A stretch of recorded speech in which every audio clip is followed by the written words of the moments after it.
W dzisiejszym teście taki oto Peugeotik Ion. Wybieramy się do Zakopanego.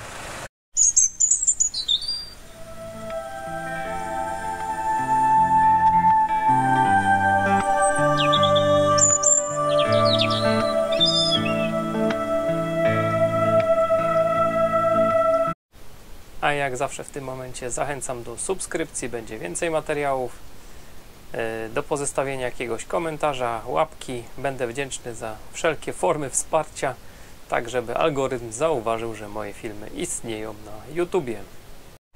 A co my tu mamy pod spodem? No 14,5 kWh, także no nie za wiele energii jak na podróż w góry. No zobaczymy, jak ta wycieczka pójdzie. I tak płynnie przejdziemy do tyłu. Z tyłu widzę tutaj hamulce bębnowe, opony 175, 55, 15 i tylny napęd. Tak to się prezentuje. Zobaczymy, co tam z przodu. A z przodu 145, 65, 15. Także z przodu cieńsze kółka. Samochodzik ogólnie taki dość wąski, ale jak się jedzie w środku, to nie ma źle. Takie krótkie 360. Zaraz spróbuję tam sam usiąść, sam za sobą. Zobaczymy, ile w nim jest miejsca. No i co my tu mamy po prawej stronie? Po prawej mamy stronie typ 1, czyli po lewej Shademo, po prawej typ 1. A jakby ktoś się zastanawiał, co to jest, to tutaj otwieramy Shademo z lewej, a tu otwieramy typ 1 z prawej. Także dwie gałki do otwierania, czy jak ktoś tam nazywa. Tutaj taki bagażniczek, jak do miasta, myślę, że jak najbardziej ok. A tak to wygląda tutaj. Po złożeniu tylnych siedzeń, płaska podłoga, tak na oko z 1,5 metra może gdzieś jest do tych przednich siedzeń. Nie ma źle, wózek wejdzie. A z tyłu pod tą pokrywą mamy silnik. Tak to się prezentuje. A z przodu pod taką mikromaską, maska tutaj z 15 cm i trochę plastiku. No i co my tu mamy? No i my tu w zasadzie to nic nie mamy. Widzę tu jakiś akumulator 12V, pewnie jakieś tam od ABS-u pierdoły. Tutaj pewnie jakiś płyn hamulcowy, nie, płyn hamulcowy tu. To jest hamulcowy, to jest płyn chłodniczy. Są dwa zbiorniczki, jeden jest tutaj, a drugi jest z tyłu jeszcze, gdzie silnik jest. To do chłodzenia akumulatorów. No ale generalnie nie ma tego tu za wiele, no bo silnik z tyłu. No i siedzimy, fotel ustawiony pode mnie. Zobaczymy, ile miejsca będzie z tyłu. Auto jest 4-osobowe i powiem szczerze, że takie 4 osoby po 180 cm no generalnie jest ok. No tutaj jeszcze od biedy nawet palec wolnej przestrzeni. No i taki samochodzik, tonę 100 waży, 67 koni, 180 Nm. Naprawdę do miasta przyjemny, chce jechać. No i startujemy z zasięgiem 123 km, do przejechania jakieś 100. Jesteśmy pod KFC w Krakowie, tutaj koło Góry Libertowskiej. A jakby ktoś się zastanawiał, dokąd jedziemy, no to tu mamy napisane Zakopane. I naładowani do 94%, bo tyle na DC da się w tym aucie wbić. Startujemy na Zakopane. Pokazuje nam 147 minut. Masakra. Mam nadzieję, że te korki się zmniejszą. Za nami 10 km, a my jesteśmy na długiej, prostej Łogoczowie, ale dzisiaj nie będziemy sprawdzać, jak to się nazywa, próby autostradowej nie będziemy robić. No i pozostała nam 100 zasięgu, przejechane 17, czyli jakieś 5 km za dużo nam zniknęło. No ale Domyśleniec jest troszkę pod górkę, więc tak to dzisiaj będzie. No zobaczymy, czy trzeba będzie gdzieś jakieś podładowanie zaplanować, czy dojedziemy do Zakopca na jeden strzał. Przed nami Pcim, tutaj też ktoś robi test, widać tamten chyba na jednym tankowaniu, my na jednym ładowaniu.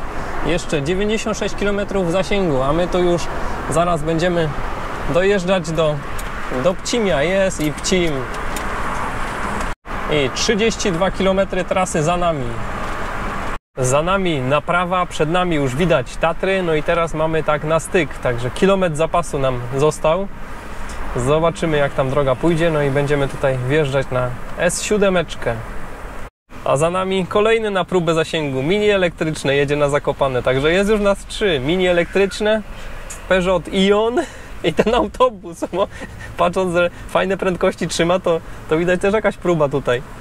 Przed nami podjazd na Rdzawkę, jedziemy zabójcze 16 na godzinę, ale to nie z powodu, że oszczędzamy prąd, bo prądu myślę, że starczy, tylko z powodu korków. No i co z tej szybkiej jazdy dzisiaj wyjdzie? Ten przed nami nas wyprzedzał na ciągłej. No i co mu z tego? No i tak stoi w tym korku, tak jak my. I zawsze jak tu jeździłem autem spalinowym, zresztą kolega tak samo, no to zawsze się denerwowaliśmy, że rośnie spalanie jak się jedzie, jak są takie korki. A tutaj rośnie zasięg, także przyjemnie. Jedynie co słychać to dzwonki baranów, świerszcze. No to jest naprawdę inna jazda, inna kultura jazdy. I mućki. I krowy. Korka, ciąg dalszy, dojeżdżamy do najwyższego punktu dzisiejszej trasy, czyli Rdzawki. Mamy 33 km do celu i 28 km zasięgu, ale oto jestem spokojny. Nieraz tutaj tak miałem, jeżdżąc lifem. Będziemy teraz zjeżdżać w dół i zasięgu przybędzie. Jeśli ktoś myśli, bo oczywiście zaraz takie będą komentarze, że tak się nie da jeździć i w ogóle, to po pierwsze da się tak jeździć, a po drugie to jest auto do miasta, a my chcemy tylko udowodnić, że spontanicznie można się wybrać sporadycznie i na taki wyjazd i da się to zrobić. I zjeżdżamy do Klikuszowej, taki piękny widok na Tatry. No i tak powiem, więcej straciliśmy czasu w tym korku niż z tego powodu, że wolniej jechaliśmy, ale i tak nie uznaję, że to była jakaś strata, bo jechało się miło i przyjemnie, a rzeczy, które się robi miło i przyjemnie, to nie jest strata czasu. I tak samo jest z ładowaniem. Ładowanie jest miłe i przyjemne, a tankowanie zawsze było dla mnie nieprzyjemne, więc nie uważam, żeby był to jakiś kłopot. Nie można tych czynności porównywać ze sobą. No i może w końcu dojedziemy do tej Klikuszowej. No i tutaj obstawiamy, ile będzie rezerwy w Nowym Targu, bo na górce było deficyt, teraz nam już weszło chyba z 7 km rezerwy, 7-8 km rezerwy, ale tutaj mamy takie propozycje na pokładzie, że jakby nam brakło prądu, no to ciągle nam tu piszą w tych komentarzach, że to auta na węgiel, no to tutaj wszyscy mają węgiel. Pójdziemy i zapytamy się, jak ten węgiel się tutaj ładuje do tego samochodu, bo my nie wiemy, no. Skoro auto na węgiel powinno być, tam policja kieruje ruchem, nie będziemy nagrywać, bo jeszcze funkcjonariusz na służbie. No i witamy Nowy Targ, w prawo tutaj zjazd, jakby ktoś na Białkę chciał jechać. Przed nami nadal piękne Tatry. A co tutaj mamy? Mamy 23 km, a zostało nam zasięgu 41, więc jest szansa, że się uda. I tutaj obecny właściciel przejechał już 32 tysiące kilometrów, około 2,5 roku ma to auto i 2,5 roku temu to auto kosztowało 38 tysięcy złotych, miało 2 lata i 9 tysięcy przebiegu. Więc da się kupić elektryka naprawdę za fajne pieniądze i to już, dało się, teraz to jeszcze się lepiej kupi, ale już ponad 2 lata temu można było kupić poniżej 40 tysięcy naprawdę fajnego elektryka, który można z Krakowa pojechać nawet do Zakopanego. Oczywiście auto miejskie i tam jest jego żywioł, natomiast nie ma bólu. No jak chcemy pojechać do Zakopca, to mamy taką możliwość. Minęliśmy właśnie szaflary i tutaj kiedyś miałem narty stąd. Tutaj była fabryka nart. Przejechane 76 km i jeszcze 34 km zasięgu. No i zastanawiałem się, czemu tak śmierdzi, no ale tam widzicie to auto, któremu nie widać rejestracji, no tak kopci. Masakra. To jest samochód właśnie na węgiel, moi To jest samochód na węgiel. Tu kopci gorzej jak z komina węglowego. A śmierdzi tak, że gardło szczypie. No i to jest wszystko w porządku. Takimi jeździmy, będziemy zdrowsi. Onkologia nie wytrzyma. No i zjeżdża nas zadymiacz, bo po prostu masakra. Ja już tracę głos, niedługo nie byłoby jak mówić, bo tak dymi i z tym się podobno nic nie da zrobić, no bo przecież to się nie da na przeglądzie sprawdzić, że dymi. A przed nami taki fajny sprzęt. Jadą nowożeńcy. Troszkę mają tam więcej miejsca między jednym i drugim. Musi się im niewygodnie rozmawiać, muszą krzyczeć ten z lewej do prawej. Ale my znamy przepisy. Przepuszczamy pieszych.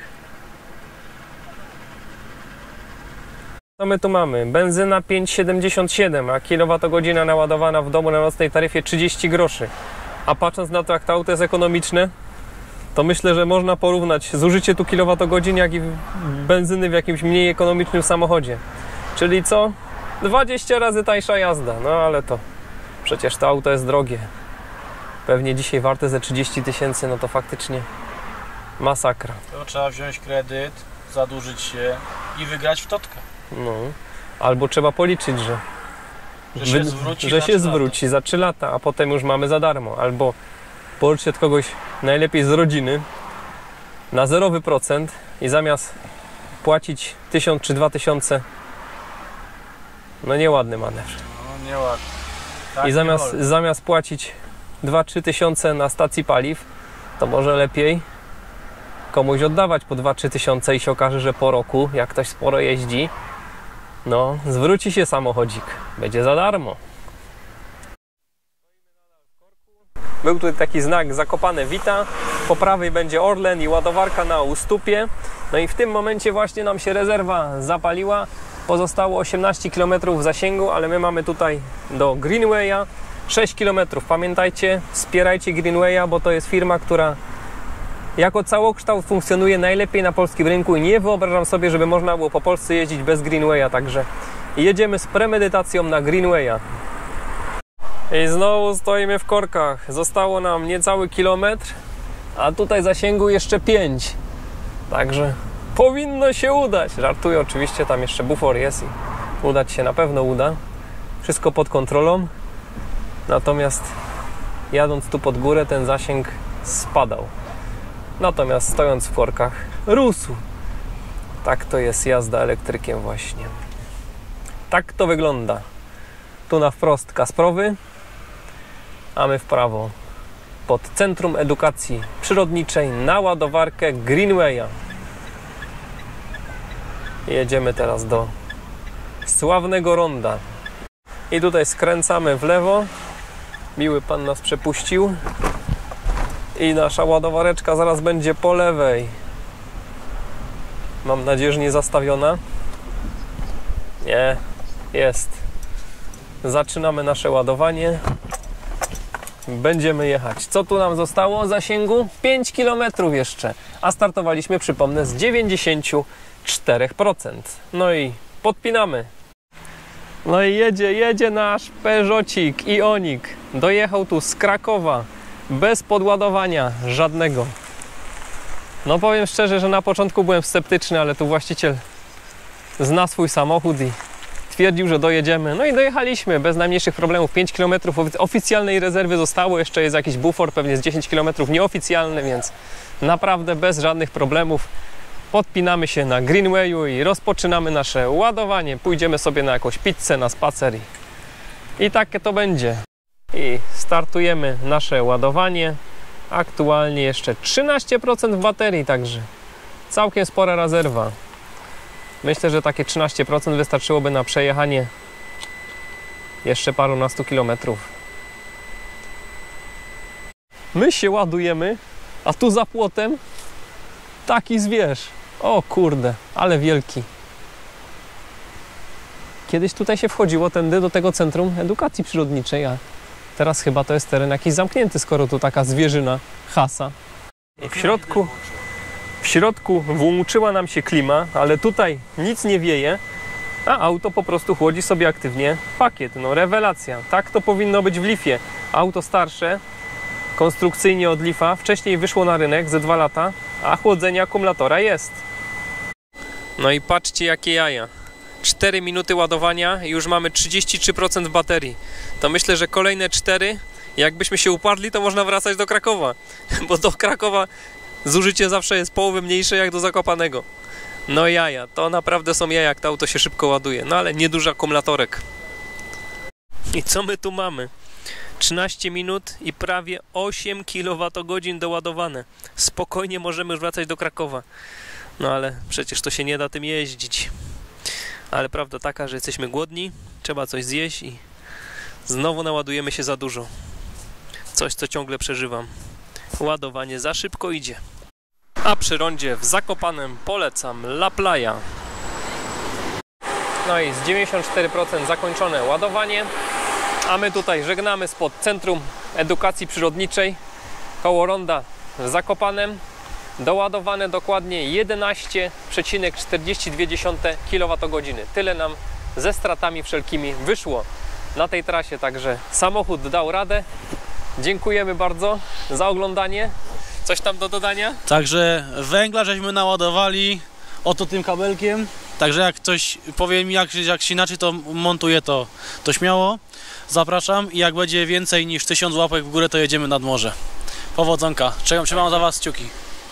Także naprawdę rewelacyjny wynik. No, jadąc tutaj w górę, myślę, że z 500-700 metrów wyżej jesteśmy teraz niż na starcie i 11 kWh ze stratami już na ładowanie i chłodzenie akumulatora. Niesamowity pojazd, no niesamowity. A jeszcze tak dodam, że po 15 minutach ładowania mogliśmy wracać do Krakowa. Tyle wystarczyło, żebyśmy mieli energię na powrót.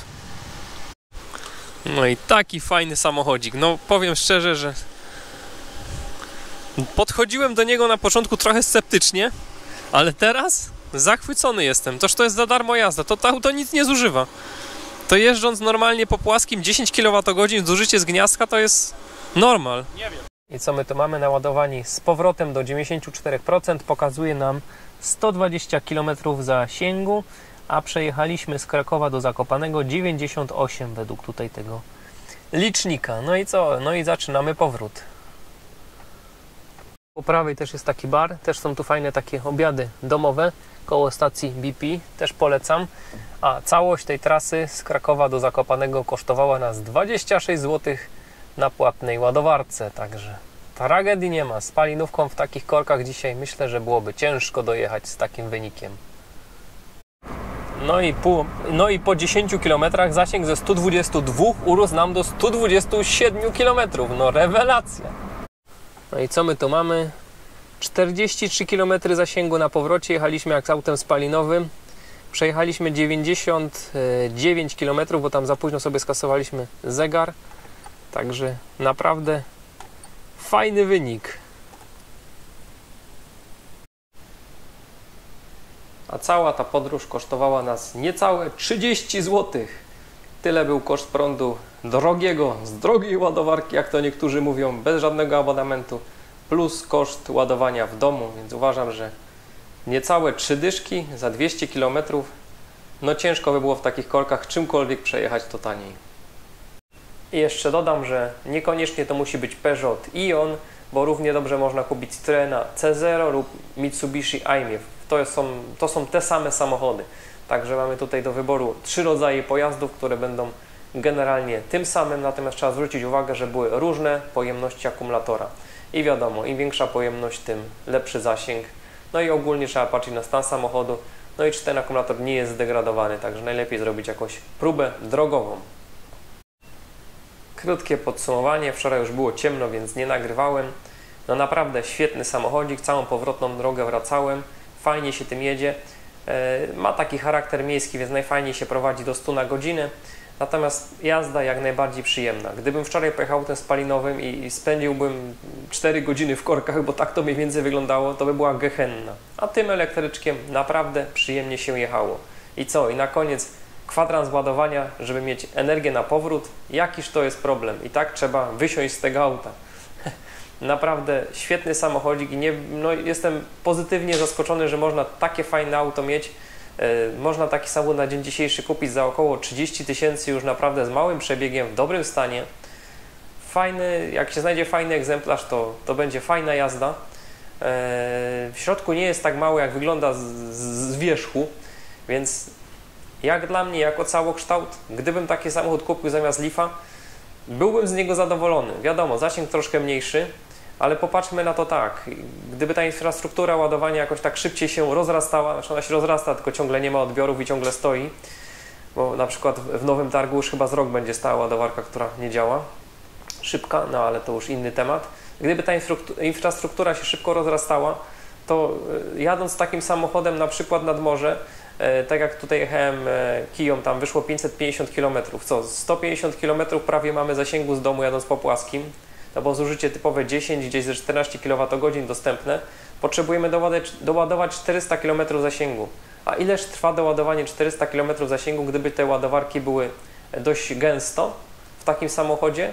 Godzinę. Godzinę na ładowanie jesteśmy nad morzem przy takich optymalnych warunkach. Nawet takim samochodem za 30 000 wolałbym jeździć niż przykładowo jakimś spalinowym za podobne pieniądze. Dużo przyjemniejsza jazda. Wiadomo, są to jakieś wyrzeczenia, trzeba sobie zaplanować te ładowania, ale te regularne przystanki, dla mnie to nie jest problem. a jazda jest dużo przyjemniejsza. Jeździłem do Zakopanego z spalinówkami, z manualem. Naprawdę, 2,5 godziny jazdy w korkach to jest gehenna takim samochodem. A tutaj cisza, spokój, można posłuchać tam świerszczy, które za oknem sobie tam hałasują. No i to jest zupełnie co innego niż ten warkot silnika i ciągle przyspieszanie, hamowanie. Masakra. Tutaj płynna, spokojna, miła jazda. Także polecam serdecznie taki samochodzik. Jak zawsze na koniec zachęcam do subskrypcji, zachęcam do wspierania kanału. Dziękuję patronom za wsparcie i do zobaczenia. Cześć!